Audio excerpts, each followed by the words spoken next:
So thank you for coming here today. We're going to be giving our presentation that we gave at the Boston Fed about a month ago.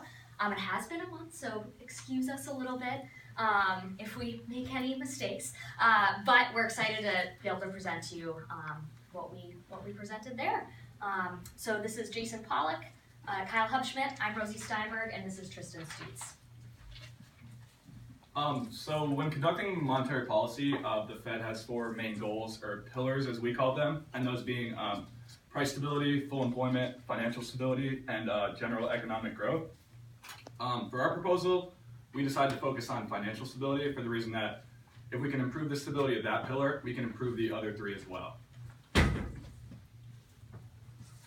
In the aftermath of quantitative easing, in which the Federal Reserve bought many non-traditional assets off large banks during the recession of 2008, we feel as a group it's left the American economy in a vulnerable position for the reason that the Fed doesn't have the traditional monetary policy tools to properly combat a recession. So during quantitative easing, as Tristan mentioned, the Fed took part in large-scale purchases of non-traditional assets, which in turn flooded reserves into the banking system.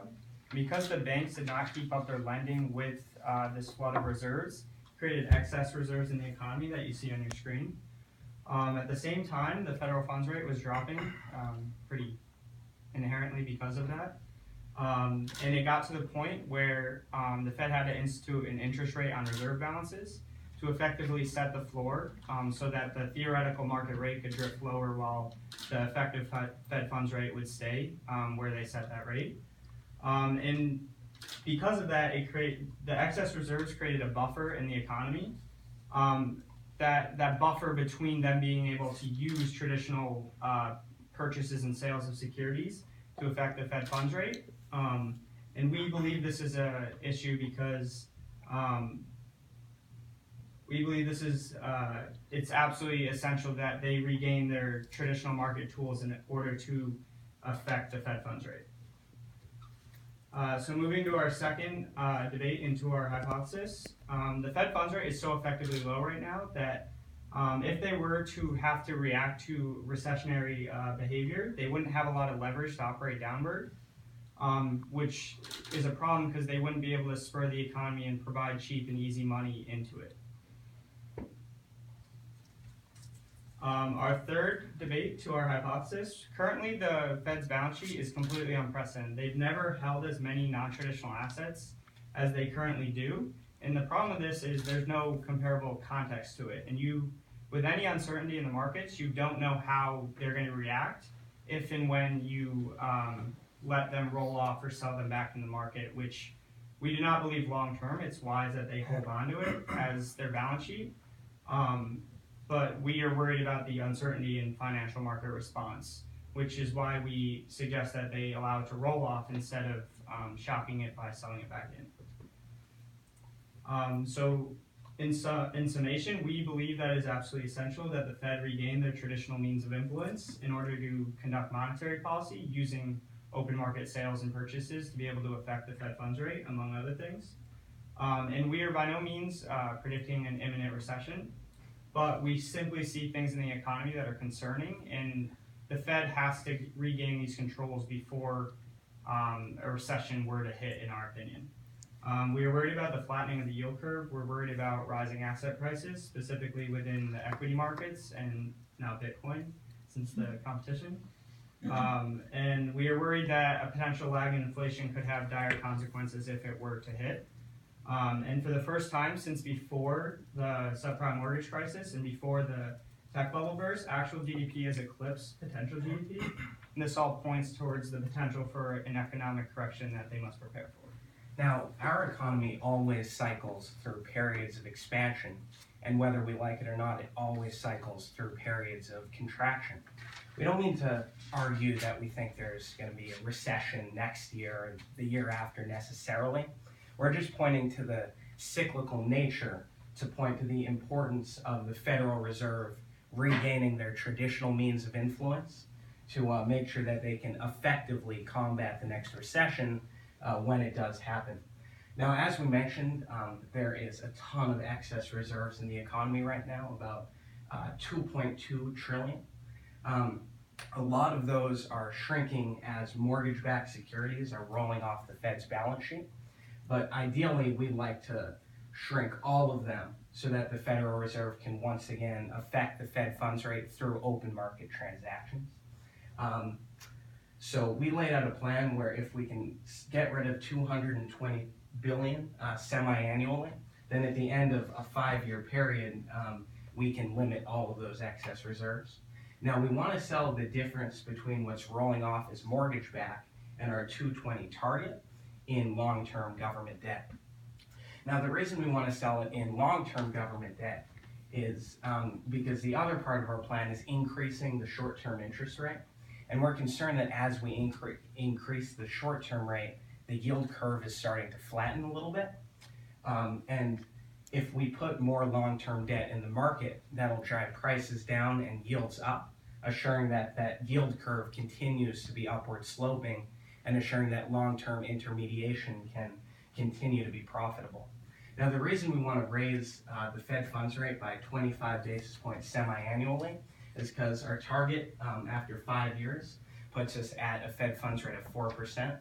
And traditionally, not always, there have been exceptions with the liquidity crisis and others, but lowering the short-term rate is often an effective tool for the Fed to use to put some steam back into the economy. And right now it's so low that you can bring it down a little bit, but not much. But if we can get it up to 4%, it gives the Fed a little bit of room to work again to bring that interest rate back down to stimulate economic growth. Now, the last big benefit of getting rid of these excess reserves is we want to make sure the Fed is in control of banks' lending. Now, we're not arguing that we think banks should be lending more now necessarily, or that they shouldn't be lending as much. What we're arguing is that right now banks have the potential to increase their lending more than the Federal Reserve might want them to, because they have all of these excess reserves. So if we can get those excess reserves out of the banking system, then it means that the Federal Reserve will once again maintain that control to assure economic stability going forward. So now that we've laid out our plan, we want to go back to those original pillars that we talked about and analyze the individual impact on those pillars. From a financial stability aspect, now that we've raised interest rates in that 5-year period to around 4%, we have now the downward leverage to cut those rates. And also, we once again impact the Fed funds market through open market purchase and sale of government securities. From a price stability aspect, also by cutting down the excess reserves, we kind of limit any ability for the banks to flood the market with lending. And also by raising interest rates, we combat any potential inflationary lag in the future. From an employment and economic growth standpoint, currently we believe the economy or the unemployment rate's at a systematic low, which we think means that the Fed's done everything in their power to cut the unemployment rate. And with that being said, our plan really focuses on stability and protecting that low unemployment rate against recessionary times. So now we're going to go through some risk analysis. We're going to cover 4 topics: fiscal policy, regulation, financial market response, as well as macroeconomic risk. So our first risk is expansionary quote-unquote fiscal policy. So since we gave this presentation, this tax bill has actually been passed. And what we see in it are tax cuts. However, these tax cuts are mostly going to corporations as well as people in the highest personal income level. What we've observed is that in these 2 groups, they tend to invest savings, for example, savings from less taxes, into financial instruments as opposed to back into the real economy. So while this technically is advertised as expansionary fiscal policy, we only expect to see expansion in the financial economy. We may actually end up seeing contraction in the real economy because of less taxes going into our government budget. So the next risk is regulation risk. Right now we are facing the possible repeal or partial repeal of Dodd-Frank. This, in combination with the high level of excess reserves, leaves banks open to lend to their heart's desire And we want the Fed to be in control of that. So in the event that Dodd-Frank is repealed or partially repealed, and banks start delving into their excess reserves because there's a lot less regulation on the way they can lend, we don't want there to be a flood of credit because that could lead to inflation problems. It's just something that we want the Fed to have control over. So we're proactively shrinking the balance sheet to decrease these excess reserves so that we're not waiting for this policy to come forward and having to face the aftermath of it. Our next risk is financial market response risk. So there are two kind of categories of this that we're going to address. One is the predictable and one is the unpredictable. So the predictable market risk is the sale of government debt. It's a relatively precedented process that the Fed often uses. So we say that there is very little risk to selling it at the rate that we're, at the pace that we're recommending. What is unpredictable is taking mortgage-backed securities off the balance sheet. There's no way to know how markets will react because we are currently in an unprecedented situation. So in order to mitigate this risk, we are going to allow these mortgage-backed securities to roll off the balance sheet as opposed to selling them. We're going to do our best, however, market reaction is always unknown, but we think the pace of our plan allows for a lot of flexibility and adjustments based on how the markets seem to be responding. Our final category is macroeconomic risk. As we said, our plan could have an effect on the unemployment, as well as GDP growth. These categories can definitely be kind of concerning. However, we see that they actually affect certain groups more so than others. So while our unemployment rate is at an all-time low, you'll see that the African American unemployment rate is actually double that. So our national average is not actually reflecting what's really going on in our country.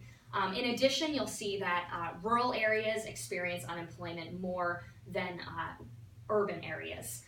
So we have to find a way to mitigate this risk so that these groups aren't disproportionately being affected by our policy.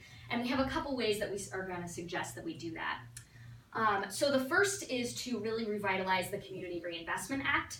We want to make sure that banks who are receiving deposits from people are putting that money and making loans back into those communities as opposed to diverting them to urban areas where they are seeing full employment, things that they don't need that amount of credit, whereas people who really need these loans can't get them.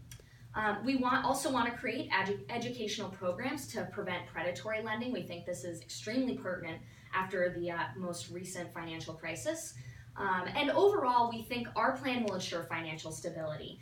And the best thing that we can do for these groups, in addition to the entire economy as a whole, and the entirety of the United States and the world, is to have a stable economy. And right now, if there were to be a recession, the Fed would have no tools, none of its normal tools, to be able to react to that recession. So we believe that by shrinking the balance sheet and raising rates, we're setting ourselves up to be able to deal with these downturns that inevitably will happen. So our proposal practices conservatism. It promotes efficient, proactive measures to assure stability in our economy, and we think it is by far the best move for the Fed at this time. This proposal got us in the top 5 of the challenge. We'd definitely like to thank Professor Nodell for all of her work, the economics department for giving us so much feedback, the Boston Fed Challenge, as well as our generous donors for allowing us to actually go to the competition.